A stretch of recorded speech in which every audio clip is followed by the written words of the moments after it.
Good morning, good afternoon, or good evening, depending on where you are in the world. This is the High Caliber Man podcast, and I'm Hugh Mayers. A couple days ago, I was in conversation with my broadcast journalist colleague, Kevin Brown from Kemet Radio, talkback show.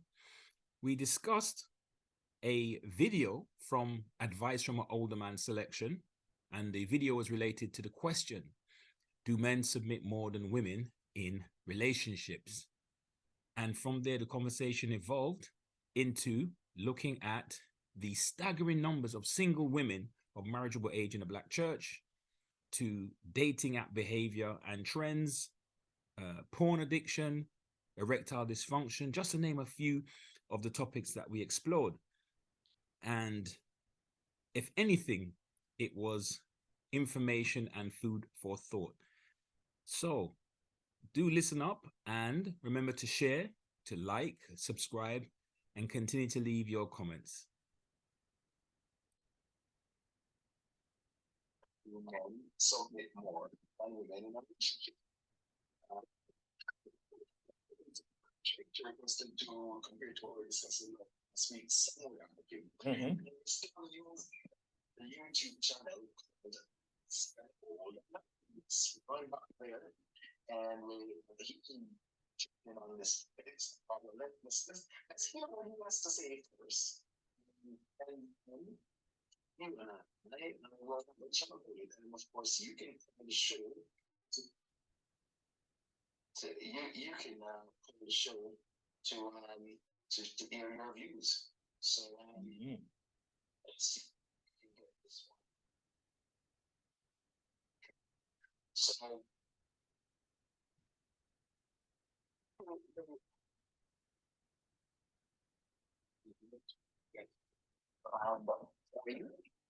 and then we will discuss it. Remember, you can call the show if you have any thoughts or views on anything we're discussing. Here's the video from Mr. Golden, where he's discussing the question of do men submit more in relationships than women?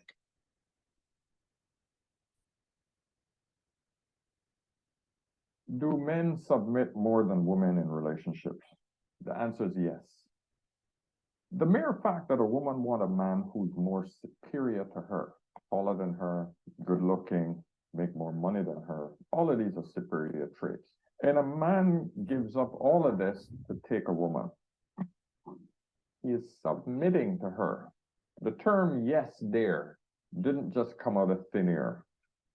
Men submit to women primarily not to freaking have a fuss, just to keep the peace. The reason why women put up such a fuss on this idea of submission is because they realized that they would be giving up a luxury position that they now possess. Tell me I'm wrong. Subscribe. Tell me I'm wrong.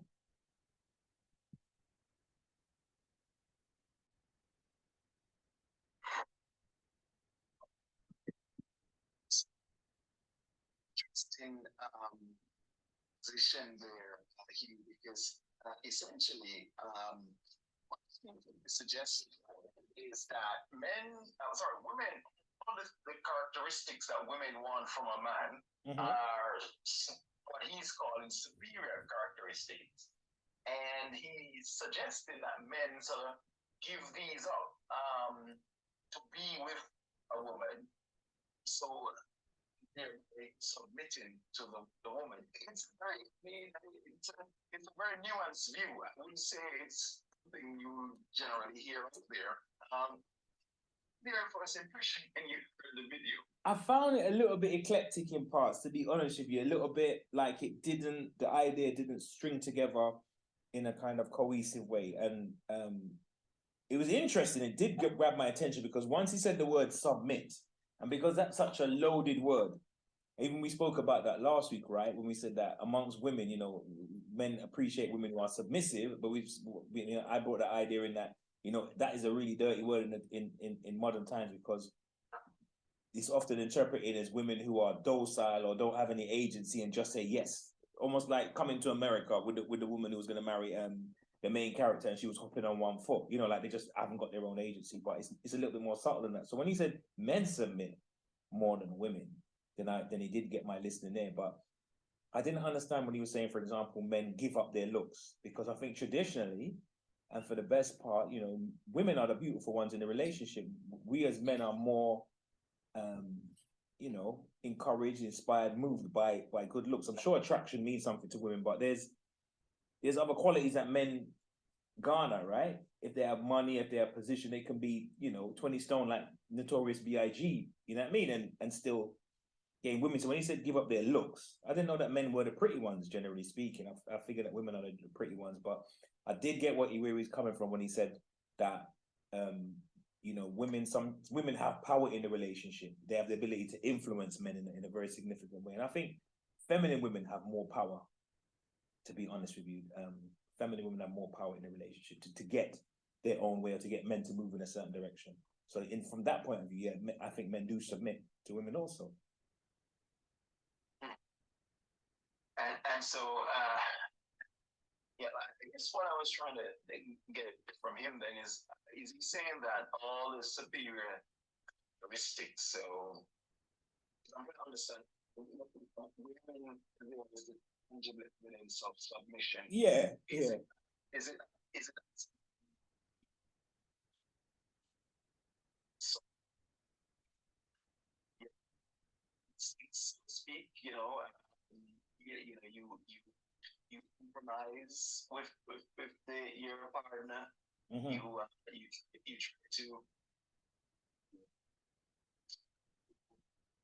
situation where you can get along and she doesn't feel like you are sort of literally. So, examples of men being more submissive. I don't. Yeah, I'm just trying to sort of pick out. Okay, let's general examples here. Yeah, but yeah, I think the bit about the looks and the wealth that doesn't catch my attention as much as the idea of men are simple, generally speaking, in the sense of like they want a simple life, and so for peace, oftentimes, you know, men are not ready to die on a hill over the smaller things, and so whereas a woman in a relationship might, for example, be very, I don't know, picky about the decorating or the drapes or certain details. Even if a man probably just thinks, bloody, well, that's expensive, but for a peaceful life, he might just say, oh God, just to keep her sweet, you know what I mean? Because when she goes off, it's a bit miserable about the place, or it messes up the vibe. So in that sense, I can see men submitting to a woman's mood, or, you know, even there's power in relationships. And let me be frank, I'll be tactful, but let me be frank. At times, some women use intimacy as a weapon. They weaponize it and they turn the tap off, and they might know that the man that they're with really appreciates it. So they kind of use it to leverage power. There ain't really no romance or no good vibe if she's not getting her own way. So that's her leverage to power. So yeah, men do submit, I think, to some degree. All right, I'm going to play another clip here. You probably won't be able to hear it, but I will sort of describe it to you after I play it, where he's talking about, you know, would you change for your woman? Because what she married is what she going on. This man is trying to start a revolution. You do know this man's trying to start a revolution, right? You do know this man. It's kind of challenging societal norms or, you know, masculinity. Yeah. And so it's an interesting conversation he's having on YouTube at the moment. Some of it nuanced. So I'm just teasing out some of the more nuanced issues here. But let me just this one and see where it's going with it. Would you change for your what he was saying is he works on the gym. Okay. And, you know, it's asking why, you know, he was saying because that's what, you know, that's how his wife with him, you know, he was, you know, fit and strong, and he wants to maintain that. And, so in essence, he's saying that men should not take that for granted. It's interesting though, because that's a message that normally women are giving that message. Right? You know?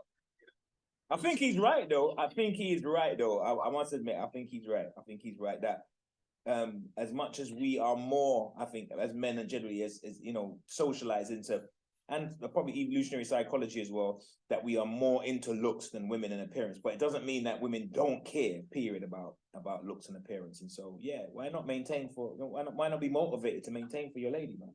It's a good thing, right?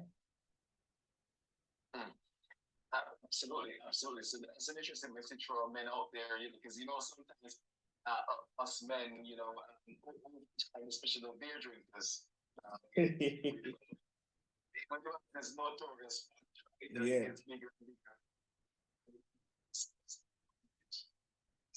The women always need to keep themselves looking good.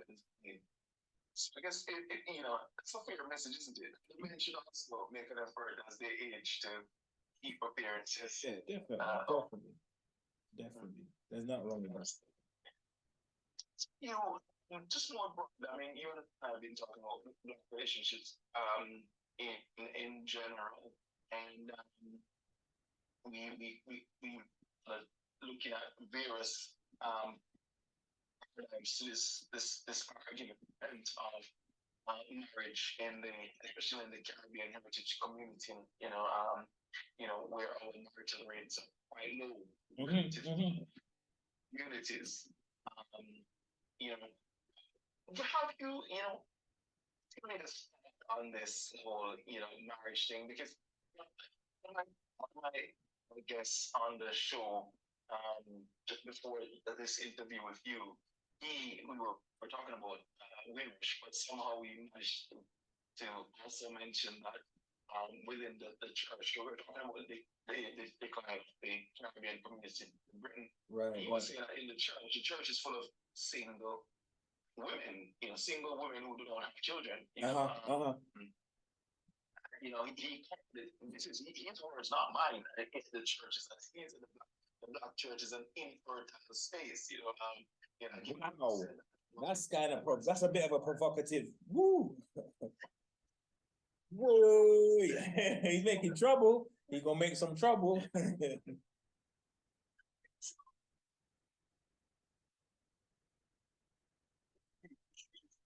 As well. Church is full of lots of single. No, he is actually correct, but you know what it is? It's a societal issue, right?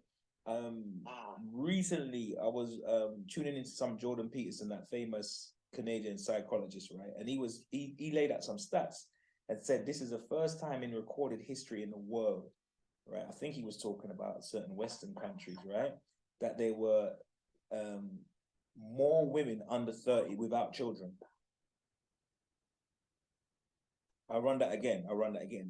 For the first time since recorded history, since they started to keep records and statistics, however long back, it's the first time in recorded history, there's been more women under 30 that have less, that more of them are not mums, if I can put it that way, than are mums. You know, the norm in the past would be women would have children by they're 18, they're 20, they're 22, they're 24. There's more women that have reached all 30 and they haven't got kids. More of them that don't have children. And that is directly correlated to feminism and the kind of lies that women have been told that the most important thing that you'll ever have in your life is your career. And the most important thing that you'll ever care about in your life is your career. And so some women have sold their womb to the corporation, so to speak. And it's only when they get to a certain age and they start to become disillusioned, and then there's a kind of a panic between the ages of sort of like 28 to 35 to maybe just try and start a family. But if you haven't prioritized marriage, bringing it back to your point about marriage and relationships, because everything's kind of pumped into the woman about be independent, don't rely on no man, half of them have no clue. Really, they don't have no relationship skills. They haven't had no long-term commitment skills. They don't know, they don't have the kind of, what do you call it, soft skills. No disrespect, but just saying they don't have the kind of soft skills. So when they're women with their act together, their career, beautiful women. However, they think they can just pop a man out of nowhere because they've been single all this time, or not really serious, or not really, dating, dibbling and dabbling. Church ladies probably, even less, right? Because of religious reasons. And so when they do get to that age where they say, hey, I want to meet somebody serious, you can't click your fingers and just and the right guy pop up like that. They don't you know, you can't get one off the shelf in Asda. You can't purchase it. You know, that takes time, work, you know, commitment, weeding out the wheat from the chaff as well. So when you said sterile space, that's a kind of provocative way of saying it, but it doesn't surprise me at all that there's a full of a bag of young woman with no children, because it's the way that the society's been socially engineered, and with the feminist ideology, you will always be pushing against it because I think it's been harmful.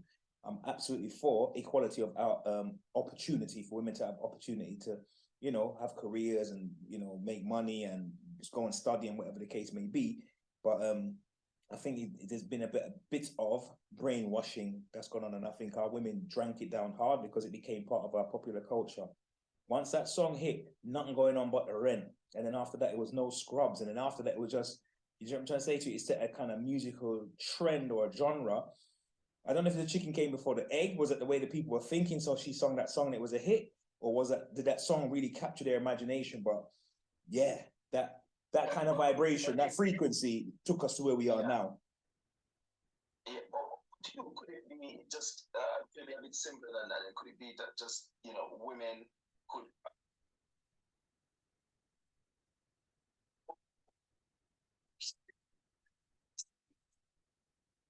be human? Women just are meeting men that to their expectations. Could it be as simple as that, you know?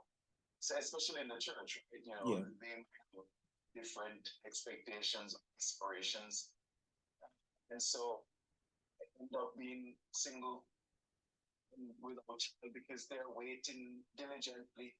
You know, what are they waiting for? Oftentimes, if you reason with a woman, you'll find out that they probably met the right guy and they didn't really see him as the right guy at the time. They thought that the black version of Brad Pitt was going to show up with 6-pack and 6 figures, and it didn't really materialize.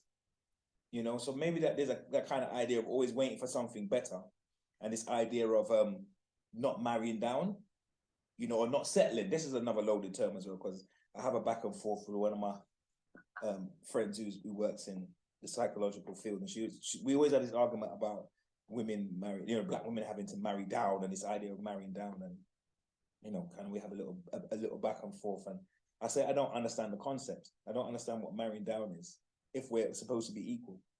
If you really believe in equality, what's marrying down? Because men don't use that term. We marry who we like. We pursue who we like. We don't fuss about a woman's social standing. We don't know if she's feminine, beautiful, and inspirational. If she's fit, these type of things. She's cooperative. Can I get along with this woman? She's got a nice, engaging personality. You know, I mean, we're not looking for a status. So, in the land of the equality, where does marrying down come from? Yeah, but isn't what you're describing perhaps a bit idealistic? Because if you listen to someone like Kevin Samuels on YouTube, another famous YouTuber, in terms of relationships and all the conversations he's had online about it, I mean, sadly he's passed away. But that's one of the things that he used to challenge women on. You say sadly, you know there's women that celebrate that. You know, but you said sadly, and I agree with you sadly. But you know, I mean, women there are some women some black women in particular that really, it was strange. It was celebrated. They said it was what did I hear? Things like it was armor, and it was Mother Earth and all this sort of stuff, because he was this person towards women. I said, so where in the slave. In 400 years of slavery, Karma and Mother Earth didn't, you know, the Holocaust, Mother Earth didn't, you know, none of that. They only showed up for Kevin Samuels, you know. just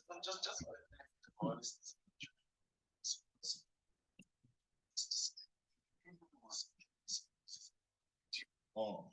These G shows, Instagram shows, affecting women, and he used to speak directly to single women. You know, he wasn't quite focused on if you were already married or in a relationship. He was more tuning in on single women and the issues they face. Now, interestingly, you know, for the videos I've watched, most women who participated in the show, you know, admitted that they were looking for this so-called high value man. Mm-hmm.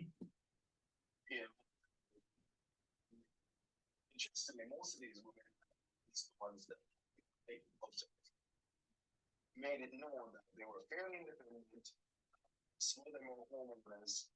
Economically viable, PhDs, and a whole load of degrees.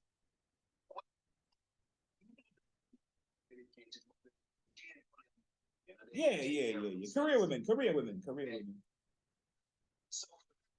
you know, they were looking for a man who obviously was a etc. They had a bunch of things that they were looking for. And so I'm just arguing that maybe that's why you'll find that some women are single, because they're searching for that criteria. They've got a checklist, right? And they're ticking off, does he earn enough amount of money? Does he, exactly. So sometimes priorities, but I think sometimes priorities get mixed up, right?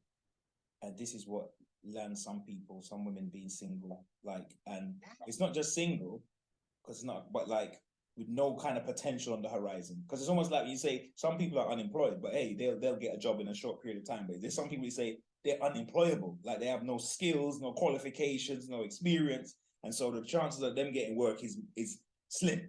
And so there's women that are like that. They're single, but there's nothing on the horizon. And I think that there are men who may be of integrity, of accountability, of certain type of character, but their professional profile or their social standing, right, doesn't match up for the woman to feel like when she brings him around her friend, she can parade him or boast or, to say that he's this type of man. And these are even men that are like, Kevin talks about this, right? Kevin Samuels talks about this, that there are blue collar men in Black America who earn lots of money, but they happen to be, men that work in construction and in certain manual fields, right?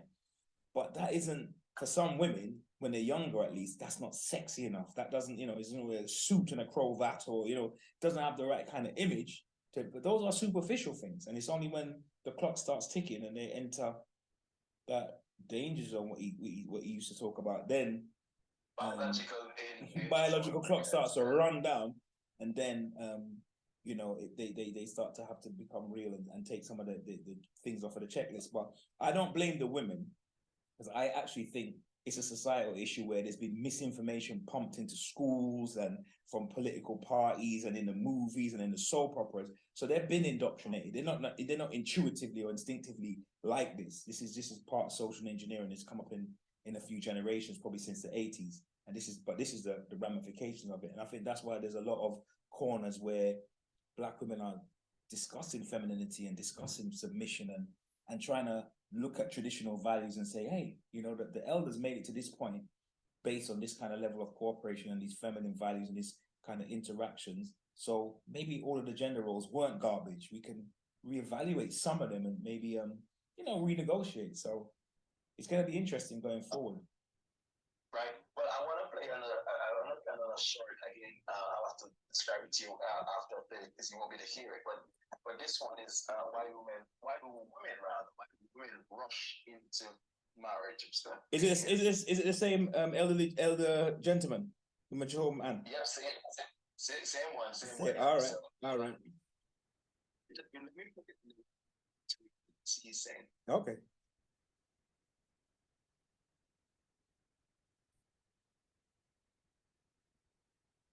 Subscriber asks, why women rush into marriages? This is an easy one. The only time you'll get a woman rushing into a marriage is when she's about to hit the wall. Early 30s, late 30s, 40s, she's in desperate mode where she realizes she's ran out of options. All the men that she found desirable are not picking her and already married all the women. She sees all of her friends getting married, and now she rushes to find the last available guys. And of course, when you do anything out of desperation, it's usually never the best choice. Ladies, don't rush into a marriage. Make sure you actually find a man early in your life where you don't have to be desperate. Making choices out of desperation, never a good thing. Let me know what you think.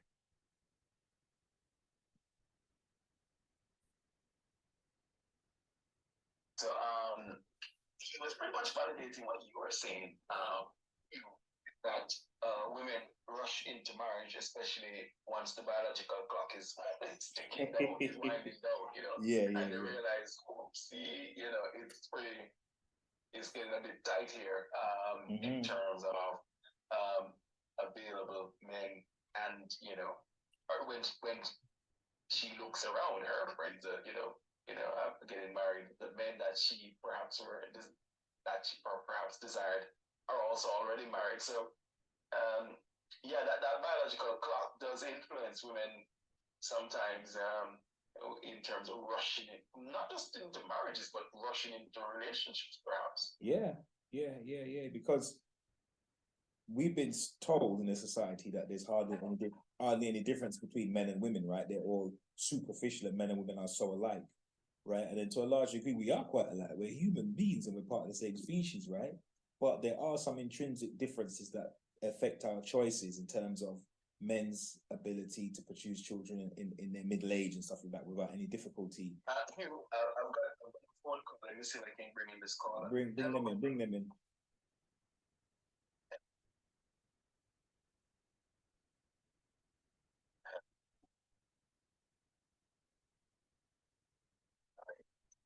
Is there? Hi, go ahead. I can hear you. Go ahead now. I can hear you. Hey, this is Tom Show. You're on here. Go ahead.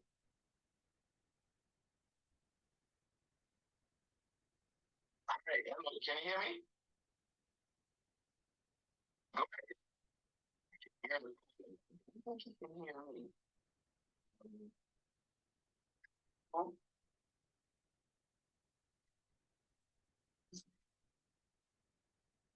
I can hear you. I'm not sure you can hear me though, but I can hear you. I thought you hear me. I can hear you. Go ahead. Oh, boy. He's just saying hello. So clearly he's not hearing me at all. Maybe we'll call back, man. It'll be interesting to hear what he has to say. It'll be interesting to hear what he has to say. Let me just remind listeners, you can call the show on the following number.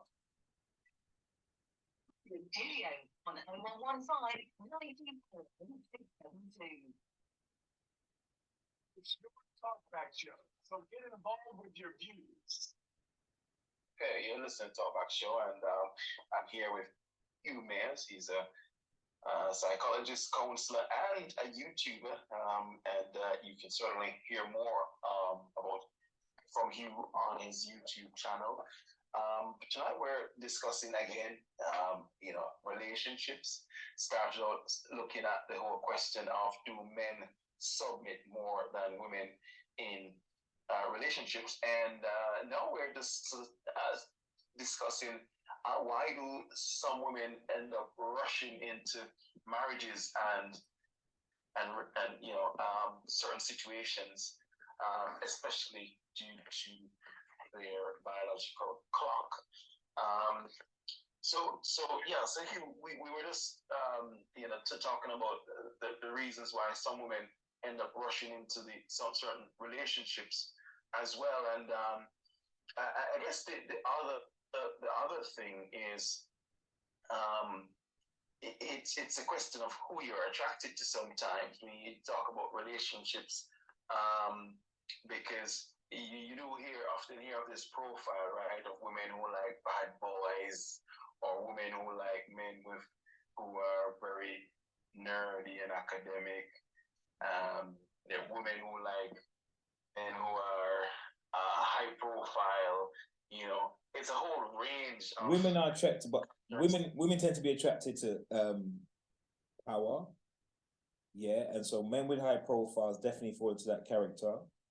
And bad boys fall into that character because of personal power, in the sense of protector, ready to sacrifice anything at the drop of a dime. So women can feel safe with them, and there's a psychosexual element. There is a link between sex and aggressions. It's replete in the psychoanalytic literature. Not saying women like to be beaten up or violent, but there's some kind of link. There's an erotic element to risk. There's archetypes of men who. That's why there's this thing about sexual fantasies, for example, and men in uniforms and the fireman and the policeman and all this type of thing. This is actually, I don't see a stereotype from the movie, but it actually research into this field, and it talks about that in terms of women's, you know, like erotic fantasies and attraction. And like Bad Boys is high on the list. As I said in the past, I worked at HMP Feltham on suicide watch and safeguarding for near on 9 years. And the amount of pretty young girls, teenage, you know, like 21, this type of age group, late teens, right? Young ladies that you'd see going to the prison. And I couldn't believe they were all the inmates' cousins and sisters, if you follow my drift. A lot of them were visiting their boyfriends. And there was something about, what do they say? Road, you know, the road youths, and they got a certain pull, they got a certain gravitas, they got a certain appeal, you know, amongst their generation. And it just is what it is.